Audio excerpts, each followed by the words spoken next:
If you're trying to figure out where to live in Calgary, this is the video you need to watch because choosing the wrong neighborhood is the single most common mistake I see buyers make. And once you bought in the wrong area, you can't undo that.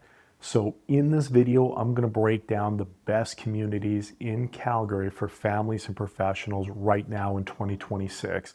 I'll tell you what each area is known for, who it's best suited for, and a few things I'd steer you clear away from because that matters too. I've been helping people buy in Calgary for over 15 years. I know these communities deeply, so stick with me. By the end of this, you're going to know exactly where you belong in this city. Real quick before we dive in, if you're in the early stages of figuring out where to buy and you want a local expert in your corner, reach out. My contact information is in the description. I work with buyers every single week on exactly these neighborhood questions.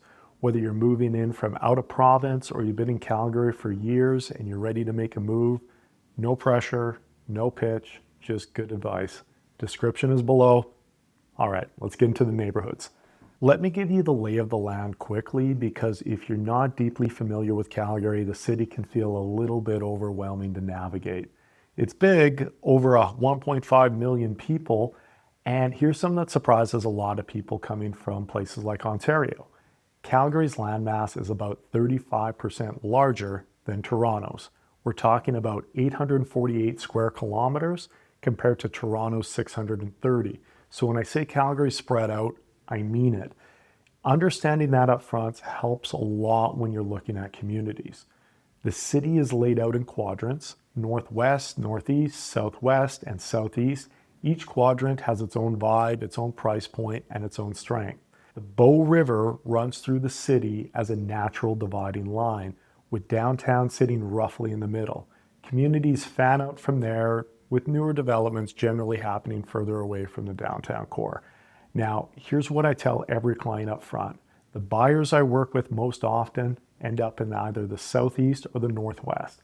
Not because the other areas aren't good, but because those quadrants tend to have the newest communities, the best master plan development, and the lifestyle that matches what most buyers are looking for. We'll break both of them down in a moment.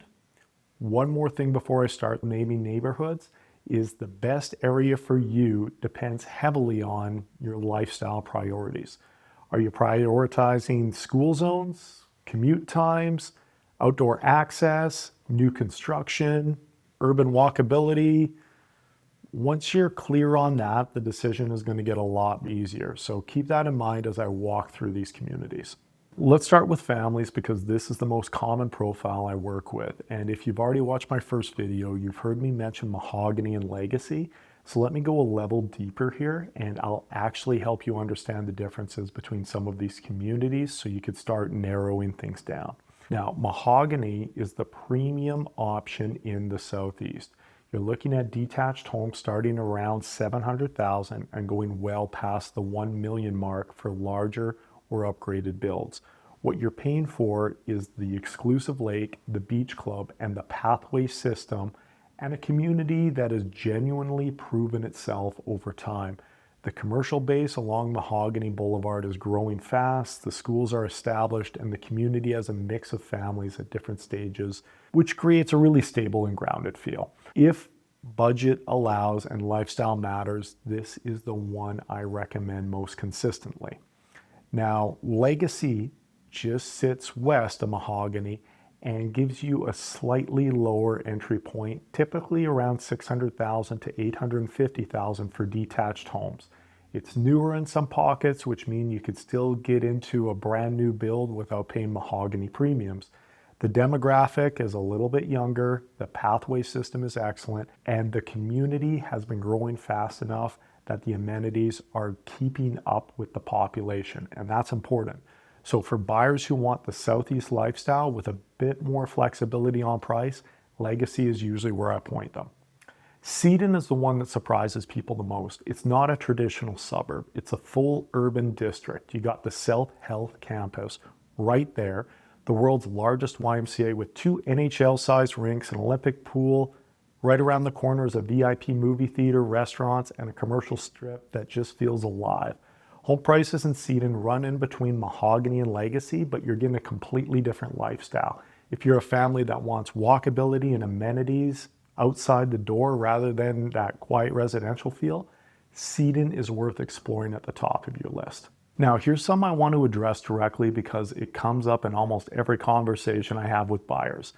People often come to me already having decided that they want the Southeast, and then after we talk through the actual lifestyle and the daily routine, they end up in the Northwest, and vice versa. So let me break it down exactly how I think about this choice. The Southeast is the right fit if your lifestyle centers around the community itself. The lake, the pathways, the amenity, the walking distance, maybe newer schools. Buyers who love communities like Mahogany or Seton tend to be people who spend a lot of time in their community, who want that resort-like feel and whose work doesn't require a specific commute or is located in the south end of the city. Price per square foot in the Southeast has been climbing steadily, which just reflects how much demand there is in some of these communities we're chatting about. The Northwest is the right fit if your lifestyle extends beyond the community. If you're commuting to, say, the university, to the Foothills Hospital, to the Crowchild Corridor, or anywhere in the northwest end of the city, the Northwest just makes practical sense.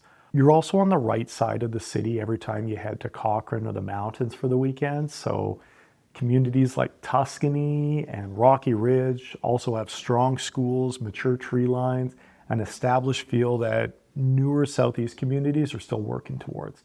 And newer Northwest communities like Evanston and Nolan Hill give you that master plan feel with a diverse resident base that a lot of buyers from Toronto and Vancouver find familiar right away. One thing worth knowing on the pricing side is that the Northwest, especially the more established communities, tend to carry a price premium over comparable Southeast community options. The reason's simple, there's just less available land left to build in the Northwest compared to the Southeast. So you're paying for scarcity and maturity in the Northwest, whereas the Southeast gives you more new inventory to choose from at slightly more accessible entry points. Neither is better, they just reflect different stages of development and different supply dynamics. The view factor in the Northwest is also real. The elevation and rolling hills across much of the Northwest create sightlines you simply don't get in the Southeast. Some of the streets look directly at the Rockies. That's not a small thing when you're thinking about where you want to come home to every day. The honest answer is that there's no wrong choice between the two, but there is a wrong choice for your specific lifestyle. That's why I always start with how my clients actually live their lives before we even look at a single listing. Now, if you're a professional couple without kids or you're buying solo, the calculus changes a bit. School zones matter less, lifestyle access, walkability, and community energy matter a little bit more. And this is where Calgary's inner city communities really shine. And I want to give you three specific because they each have a different feel to them, and they often get overlooked by buyers who are only looking at new construction. Kensington is one of Calgary's most beloved inner city neighborhoods, just sitting across from the river downtown. It has a fantastic village feel with independent coffee shops, restaurants, boutique stores, and a genuine sense of community that you don't always find in newer suburbs. Riley Park is right there. The Bow River pathways are steps away, and you can walk or bike downtown in just a few minutes.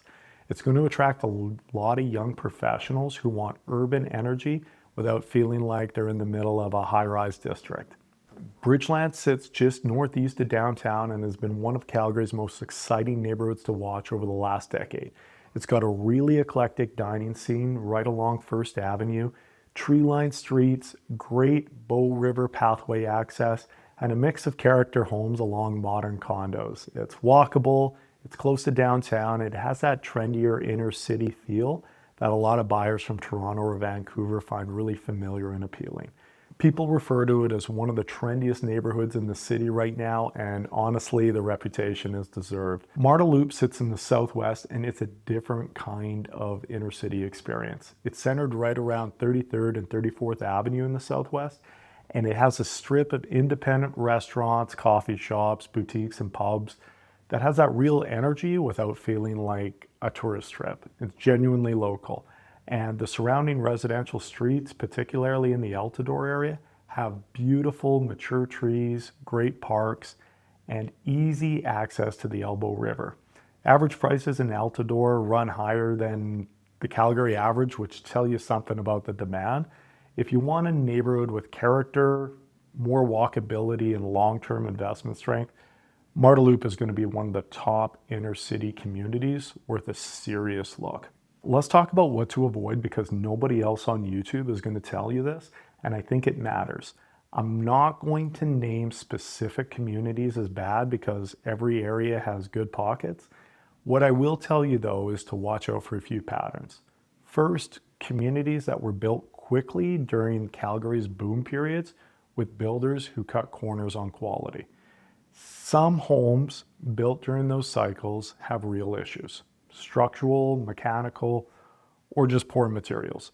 Build quality diligence matters, and this is one of the areas where having somebody experienced in your corner makes a real difference. Second, communities that are still missing critical infrastructure. Some areas in Calgary have great homes, but no grocery store within a reasonable distance, limited school options, or long commutes to pretty much anything. Always check what's available within a 10-minute drive before you fall in love with a house. That convenience factor matters more than people realize until they're living it every single day. Third, be careful about chasing price. This is the one I want to spend a little bit more time on because it trips up a lot of analytical buyers who are doing the research properly. In Calgary, like any market, there's reasons why some areas are priced lower than others. It might be that one community is missing key infrastructure, or maybe it was built during a period of rapid construction where the quality control was inconsistent, or that the surrounding area hasn't developed the way the original plan suggested that it would. Now, lower price per square foot could look like a great value on a spreadsheet, but if the community isn't on a strong trajectory, that savings can evaporate quickly. What you want to be looking at is where the city is investing in infrastructure, where the commercial development is following residential growth, and which communities have a strong track record of holding and growing value over time. Price is one data point. The trajectory is the one that matters the most. So how do you actually use all of this? Whether you're watching this from Toronto, planning your move, or whether you've been in Calgary for a while and you're finally ready to buy, the process is the same. Start with your lifestyle first, not the real estate. Write down 3 or 4 things that matter most about where you want to live. School quality, commute, outdoor access, walkability, community feel, whatever tops your list. Then use that to narrow down your quadrant and your short list of the communities. Don't let a house pull you in the wrong area. If you're already in Calgary, take a weekend and actually drive through these communities you're considering. Grab a coffee, walk around, get a feel for the streets and the people. Calgary is a city where the feel of a neighborhood is something you really need to experience in person, not just research online. And if you're coming in from out of province, try to get here even for a long weekend before you buy, if at all possible. I work with a lot of remote buyers and we make it work, but there's no substitute for standing in a community and feeling whether it fits or not. Connect with somebody who knows these communities from the inside, not from listings, but from years of experience watching them develop. That's the kind of nuance that makes the real difference with the decision you end up with. That's your neighborhood breakdown for Calgary in 2026. If you haven't already watched my first video on moving to Calgary from Toronto, that's the one to pair with this. It covers the full cost of living comparison, the lifestyle differences, and the practical steps to make the move happen. I'll link it right here. And if you want to go deeper with me directly, you can grab my free Calgary home buyer guide in the description or book a call through the Calendly link below. I'll be happy to help you figure out exactly where you fit in this city. I'll see you in the next one.